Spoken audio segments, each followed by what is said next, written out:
Okay, midlife crisis. That's what I'm bringing it down to, because I got to do something now that I'm not competing and all that stuff. So I've decided to try sumo.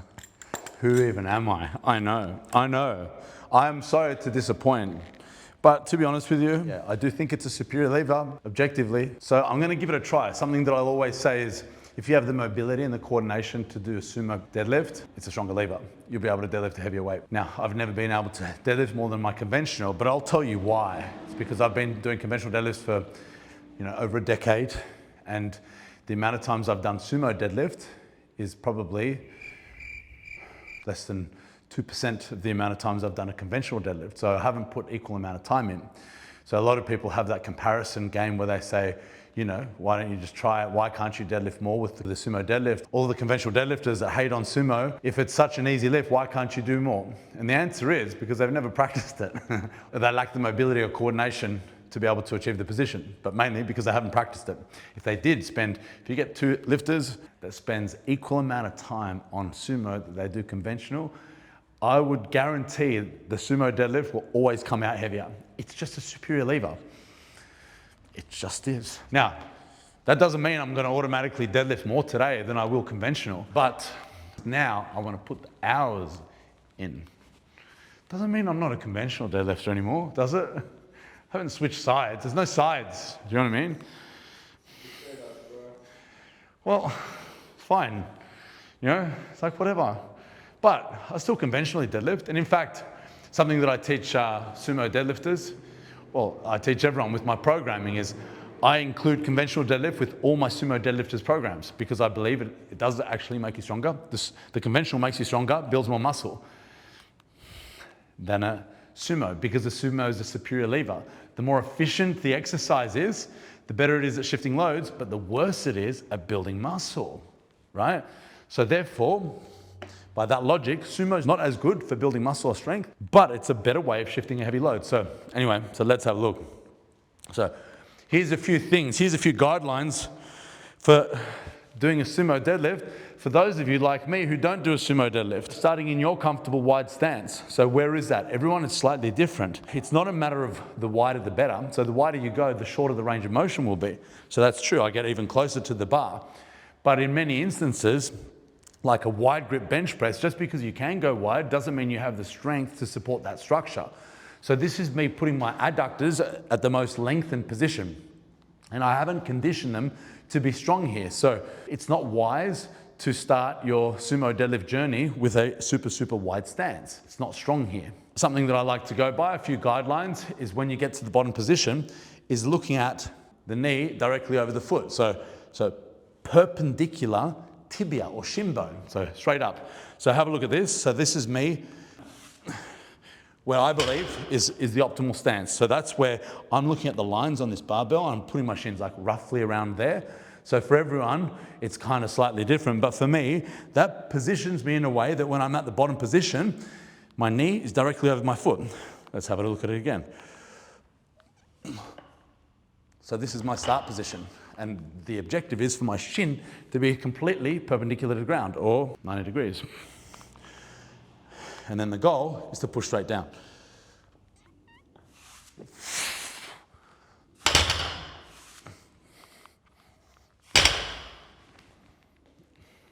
So far, so good. But also, it's only 70 kilograms. So of course, so far, so good. How does it feel? Of course, it feels easy because it's only 70 kilograms. I don't know yet. But I'm going to be able to give you feedback as I go. So I'm going to warm up in small increments, and I'm going to do a top set that's going to be conservative. So I don't want to do a true 1 rep max. That's not the best way to learn. And that's one of the biggest problems that a lot of people do when they try sumo is, let's just say, arbitrarily, 300 kilograms, I can do conventional, so I should automatically do more on my sumo, or at least the same. So they'll come on and they'll aim to the same amount that they're able to do conventionally deadlift, but they've never trained the sumo before. And then they're disappointed that they can't do the same amount, and this is me I'm talking about. And then they throw in the towel and say, I knew it, I'm not suited for sumo deadlift. But that's not the right approach. The right approach is to treat it like a separate exercise and start from a low load and gradually work up from there. So for For me, what I'm gonna be doing is starting with a conservative sub-maximal single, which I don't know. I don't wanna grind out, so that's the rules for the day. I don't even know where I'm headed. My belt is always loose here. So I know it's very light, but it's just like I don't go tight belt anyway. So this offers very minimal support, but it's just comfort for me. And of course I'm using the high belt position, which if you've been following me, you'll recognize, but if you haven't, you'll find it's very strange. The rule with belt is comfort. So this offers me comfort, not for everybody, but for a lot of people, you should try it. Now, foot position, 45 degrees. One thing that I know is a problem that I've always done is, just outwards pressure, thinking about spreading the floor, but have a look at my feet now. The inside of the feet are lifting off the ground. So you don't want that, you want full foot pressure. And now when I think about this, one of the problems that I see a lot of people doing is they kind of, arching the tail. So this is the biggest error that a lot of people make. So arching the tail to try and have a neutral spine.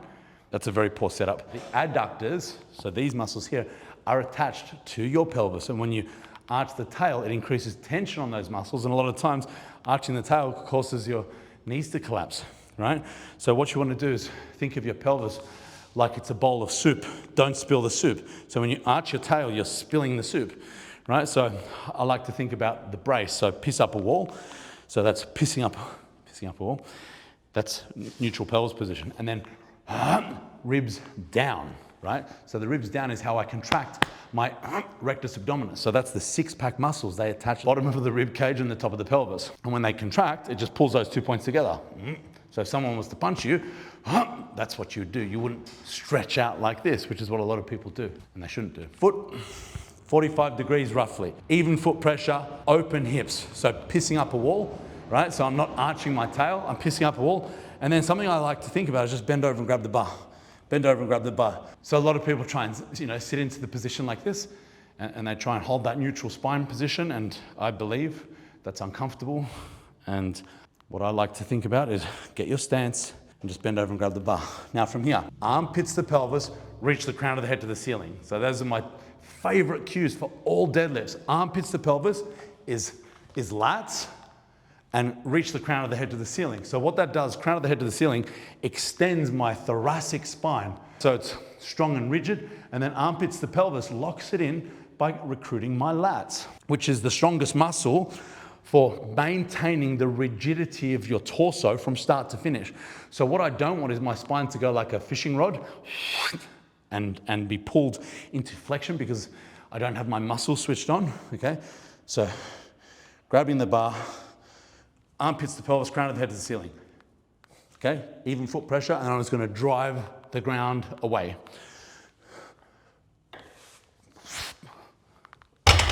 Armpits, crown of the head, so that's head down, crown of the head to the ceiling, and then stand. And then we keep on doing the same thing, but with heavier weight.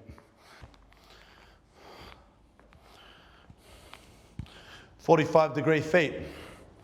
Shins vertical when I'm at my start position. So I'm roughly aiming for these lines here. And for me, that's fine. For a lot of people, I say it's kind of like roughly, it's a nice start point, but not for everybody. And then arms straight down.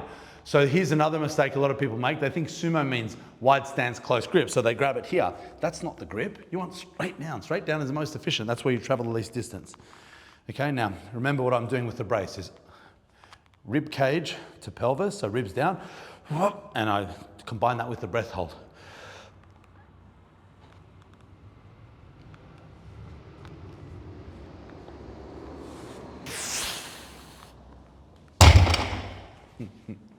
And it's over just like that.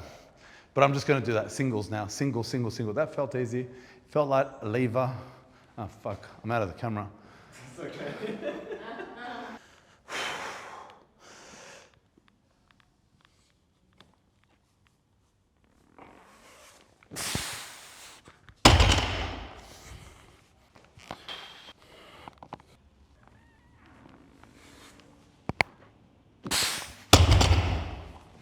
One of my most important cues with setting up, whether it's conventional or sumo, is starting with your arms reaching. So you're not just hanging, you're not just grabbing the bar.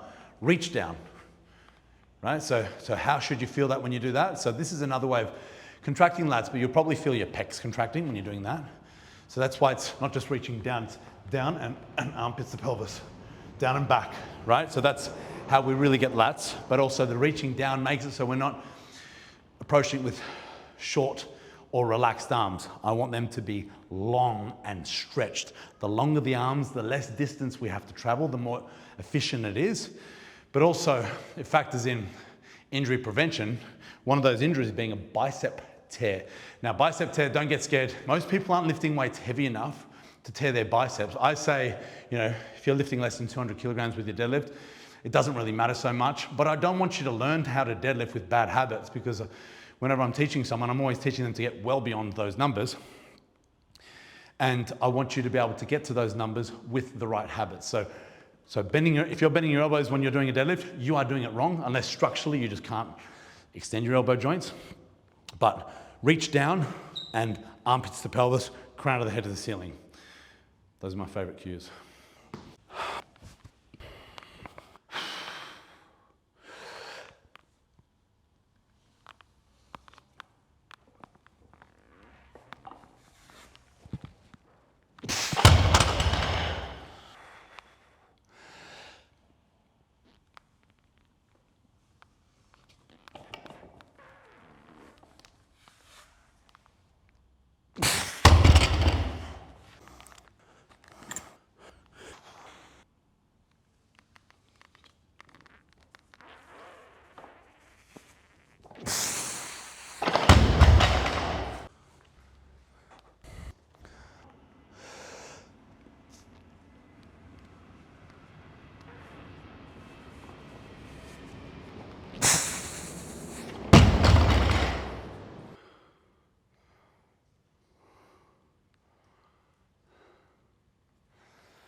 So the plan was 270. That was harder than I thought.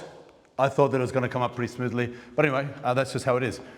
So it's still not like a 10 RPE. There was more in the tank, and I'm sure I could go heavier, but that's not wise. So what I'm going to do now is do some back down sets. I'm going to go quite light. And something that if you have a look at my face when I'm working on this, off the ground, that's the hardest part of the movement. So that's where the strain is. And I know that the biggest fight is being patient off the floor, which is the cue to maintain position. So I know, especially when people are learning, it's very easy to just kind of, especially if you're a conventional deadlifter, you're used to kind of that feeling where you just grab it and pick it up off the floor. And it's a lot slower with a sumo deadlift off the floor, but then it's a faster lockout if you have the patience off the floor and you are able to hold tight and maintain that position rather than being pulled out of that position. So that's the fight. And one of my favorite tools to teach strength off the floor, or that hardest position, is pause deadlifts. So there's a difference between pause deadlifts with the sumo and conventional. I like to use deficit for my conventionals, but with the sumo deadlift with the wider stance, I think it's a little bit too demanding on the hips when I'm trying to condition my hips in the first place. So I think it's plenty to just deadlift from the floor with the normal sumo stance and practice some pause sumo deadlifts. Now I'm going to start quite light. My first thought is to take 100 kilograms off that bar so that I don't have to think about really fighting for the weight. So my first set, I'm going to do 170 kilograms and I'm going to start doing some pause deadlifts. So roughly set of 5. Let's just do that for the next set and see how we go.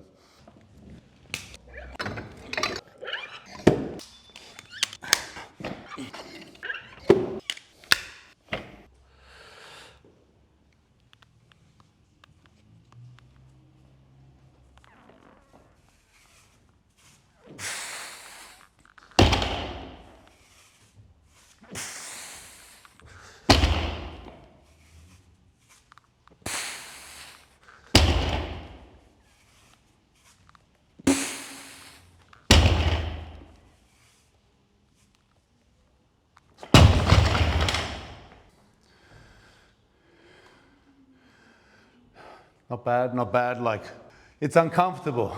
I got to admit, it's super uncomfortable because it's a new technique to me. I know the general guidelines and all those things, but it's super uncomfortable, but that's how it goes. The idea is to make it comfortable by doing it more times. So I'll just do one more set. That's, yeah, I think I'm doing the right things here. So spending time in the weakest part. So if you see the way that I'm doing all of them, it's kind of like, I don't even know if it looks hard. That's the problem with sumo deadlift. So a lot of the times you don't see the hard part because the bar's usually not moving. When lifters go for a max effort, they fight and they're actually pushing, but the bar hasn't left the ground yet. And then all of a sudden it's left the ground and it comes up real quick. So people look at it and go, damn, that was super easy. But that's because you can't see how much fight and how much effort is going into taking it off the ground in the first place, which is fine. I still believe it's a superior lever, but I also believe that it's a far more technical lift. And at the very least, for my deadlift supporters, so as we know, there's a sumo deadlift and then there's a conventional deadlift, right? So for my conventional deadlift supporters, I'm not changing, I'm not gonna get off conventional deadlifts. I do believe it's a superior deadlift and I do believe it's a better test of strength. And strongman have got it right. So strongman don't allow sumo deadlifts because they know there's a difference between the two. Powerlifters allow for a sumo deadlift. So that kind of solves the debate when people say, is it cheating? Well, no, because it's allowed. So therefore it's objectively not cheating. Just like in high jump, I think it was 1966, whatever, the Mexican Olympics, there was a fellow by the name of Dick Fosbury, who was one of the least athletic of the high jumpers in the entire field.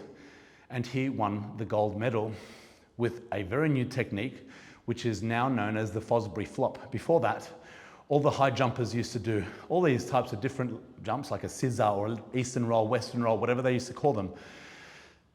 And it was less efficient than the Fosbury flop. And so right now, if you have a look at the world records, they are all only ever done with the Fosbury flop because people learn how to do it. And that's what's going to be happening with the sumo deadlift in powerlifting, where it is actually allowed. Unless, of course, they make a change to the rules where they say, it's not cheating, but it's a different lift, which I think should be the case. To be completely honest with you, I think that it is a different lift and I think it's a superior lever. And I think it would be cool if there was powerlifting with sumo, powerlifting with conventional. And unfortunately, you would see that the sumo would have bigger totals. That's how it is. But either way, I think it's a better feat of strength when you see someone doing it with a conventional. Now, back to my point. I think that whenever I've introduced sumo deadlift to any of my conventional deadlifters, they come back to their conventional deadlift far more technical because the sumo deadlift is a lot more technical. And if you're out of position, you feel it a lot. It's really hard. So you really need a lot more precision with a sumo deadlift than you do with a conventional deadlift. Conventional deadlift, you've got a lot more room for error, which means you can rip it off the floor if you're slightly out of position, and you can really muscle it up a lot better than what you can with the sumo deadlift. At the highest levels with the sumo deadlift, you really need pinpoint accuracy. Otherwise, you're not going to get the lift. So I think at the very least, you know, like everything, it's not like which one are you going to choose? It's one or the other. There's no reason why we can't do both. So like as a powerlifter, I perform high bar squats, I perform front squats, I perform all different squat patterns. Yeah, I've got the one that I lift within competition that allows me to shift the heaviest loads. Same with as a powerlifter. If I was to compete again and I was to develop my sumo deadlift and it was a stronger deadlift than my conventional, I'd be silly not to use it in competition. But at this stage, my conventional deadlift is better. So if I was to compete, it would be conventional deadlift. But we'll see. So just so that you know, last week, this isn't my absolute first session. Last week, I did a mock-up session. All I did was a heavy single, one top single of 260 kilograms with no back down work, just to see if it was worth pursuing. And I thought, okay, it was kind of comfortable. So that's why I thought 270 kilograms seems like a logical progression today. Anyway, that's where I'm at. I've got one more set and then I'm going to do my quadricep accessory work. Safety bar squats? No more safety bar squats. We've got a complete revamp of the program. Not sure if you're watching my last heavy squat session, but I chickened out. I was meant to squat 290 kilograms, but I chickened out. My last top set was 265, and then I did, That was it. I thought, you know what? It's not worth the risk. I just didn't feel it. I wasn't right for the 290 kilograms. So I feel like I need to just really change my strategy with that day. So what was my strategy? It was warming up. It was long, extensive warm-ups, which I really enjoyed, with stiletto squats, which allowed me to really target my quadriceps as a great warm-up. But, you know, maybe it is starting to get to the point where it is interfering, the fatigue is interfering with my ability to perform the top set. So what I'm going to do is I still love that movement for quads development, but now I'm going to separate it. So I'm going to do my stiletto squats on this day. So this is going to be my accessories. And then on my low bar squat day, I'm just going to start with straight up low bar squats. Yeah, so that's where I'm at with this program. So next up is going to be stiletto squats. But first, one more set of 5 on a poor sumo deadlift.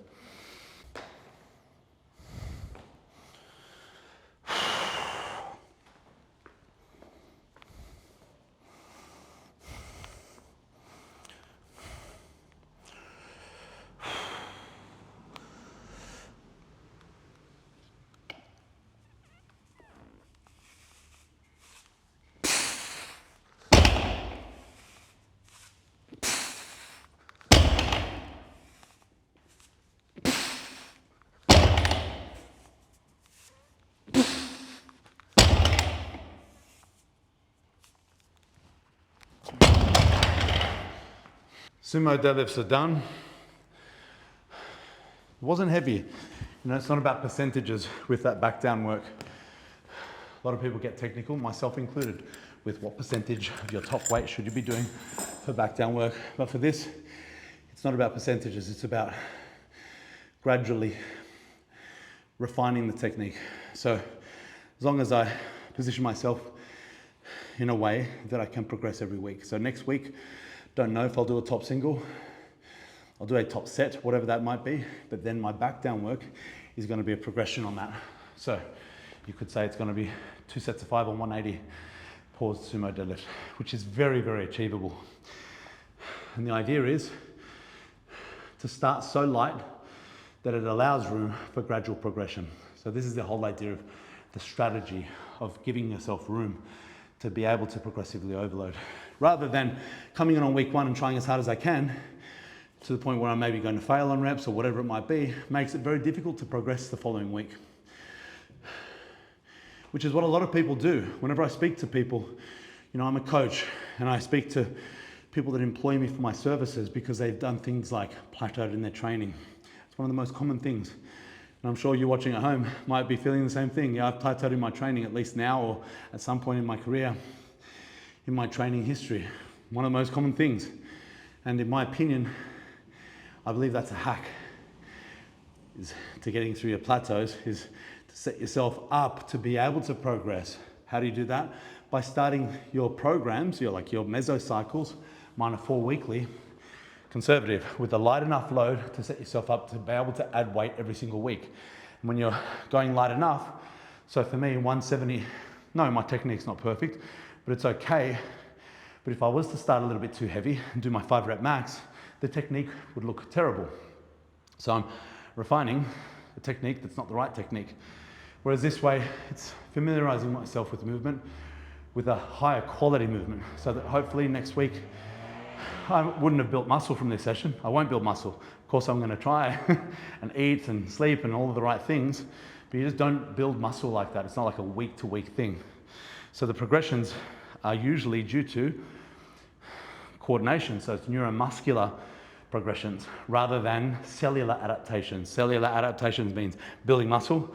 So if I go better next week, it's not because I built muscle that allowed me to lift a heavier weight. It's because my nervous system, my brain, has communicated with my body and taught it how to coordinate itself to lift a heavier weight. Anyhow, stiletto squats, high bar, paused, not super heavy, but the objective is quadriceps stimulus, quadriceps hypertrophy. So let's do that.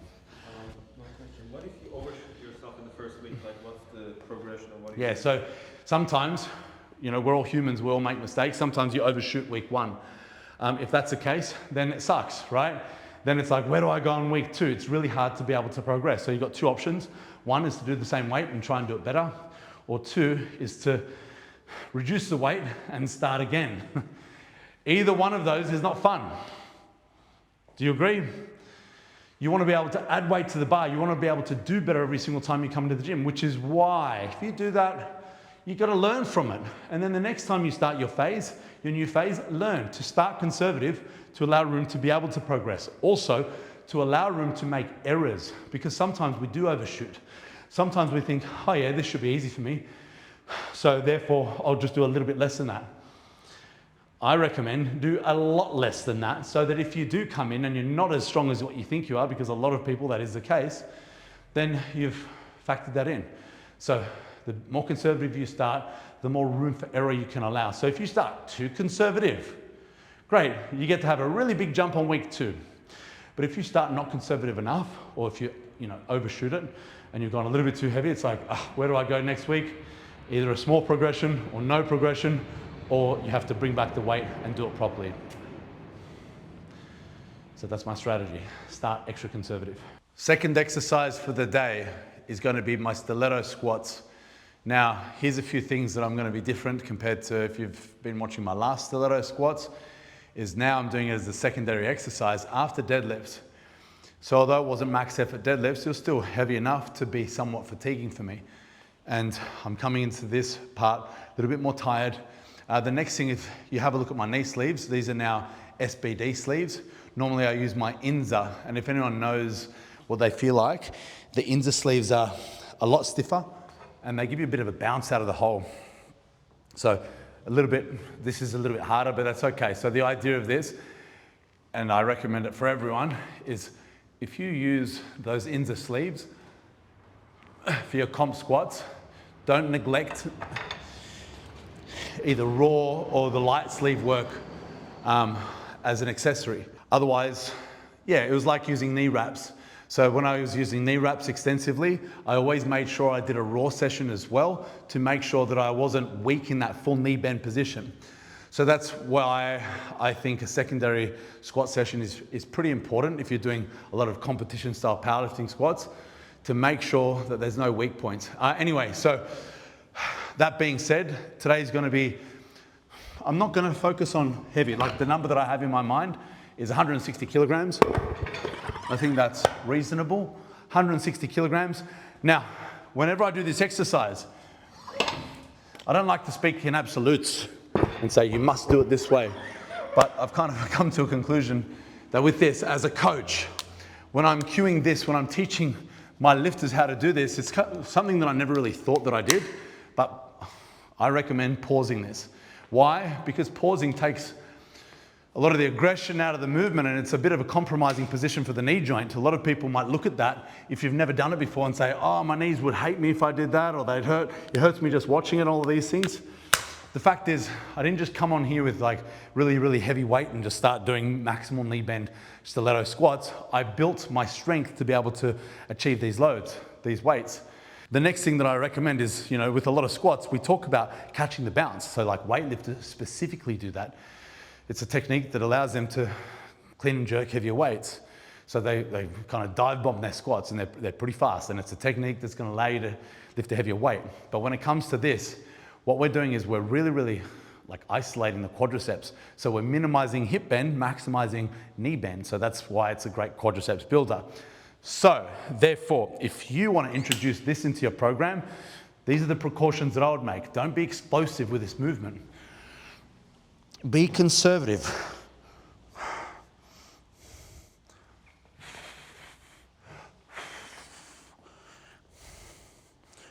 So control, don't bounce this one.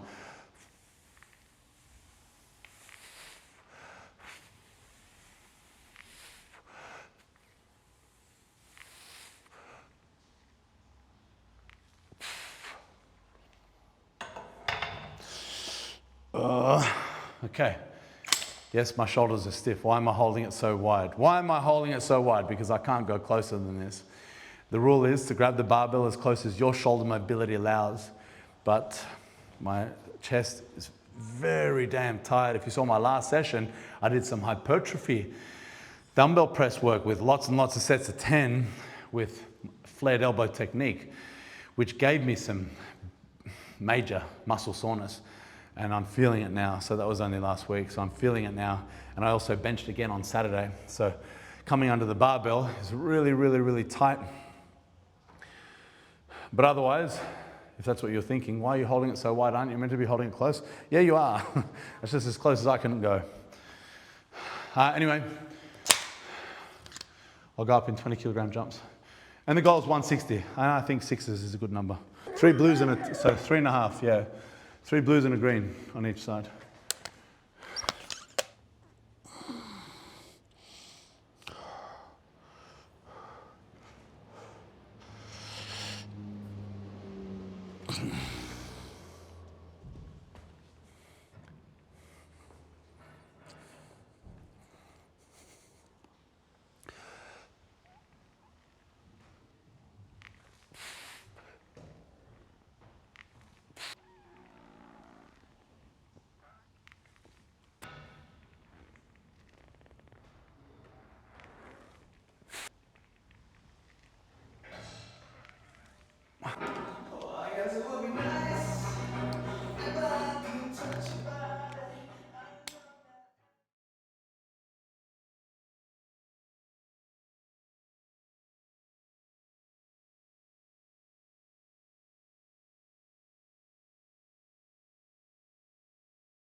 You know, it's easy, but it's hard, like I'm just tired. So it feels strange to, you know, the last time I did, I was just thinking, because I got a lot going on in my mind when I train, and I was thinking, rep work, what's the best I've done? The best I've done is 200 for 5, actually in these sleeves as well. So 200 for 5, and I do believe, so on Friday I did 225 for 1. So I do believe that that's pretty close to my top end strength. So therefore 160 for 6 should be quite easy, but it's just the fatigue, the accumulated fatigue is what's making it hard. But that's okay. That's why we have heavy sessions and light sessions. We can't just be lifting heavy all the time. The body needs to recover. So my last heavy session was Friday. Today's Monday. So this is where I only have 2 days off, which is Saturday, Sunday, and then Monday. So it's not a lot of days from this session from my last heavy. But Monday, now I've got 3 days of leg rest before my next squat session. So therefore, the idea is I come in more recovered on Friday so that I can be performing well for my heavy squats. But I've got 1 more set to go, and then I'll do hamstring curls, and then that's going to be the end of my session.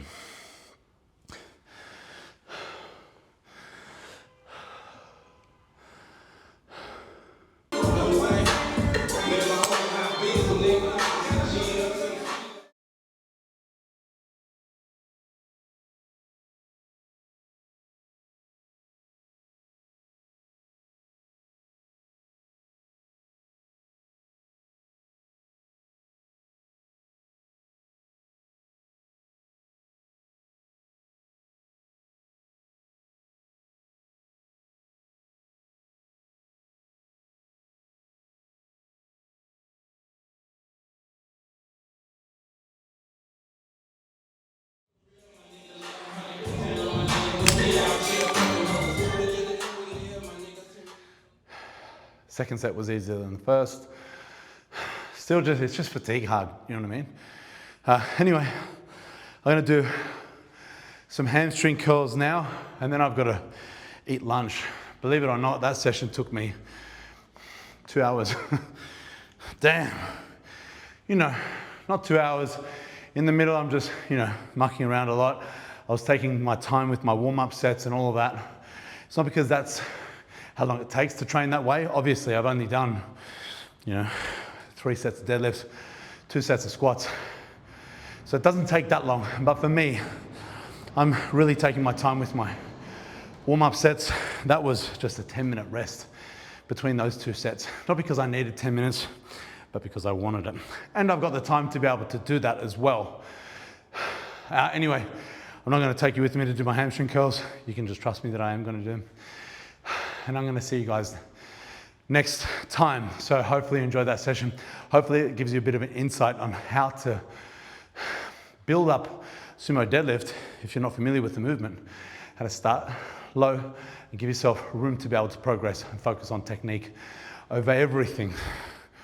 And then be patient. All right, my team, thank you very much for joining me. Hope you enjoyed it, and I'll see you guys next time.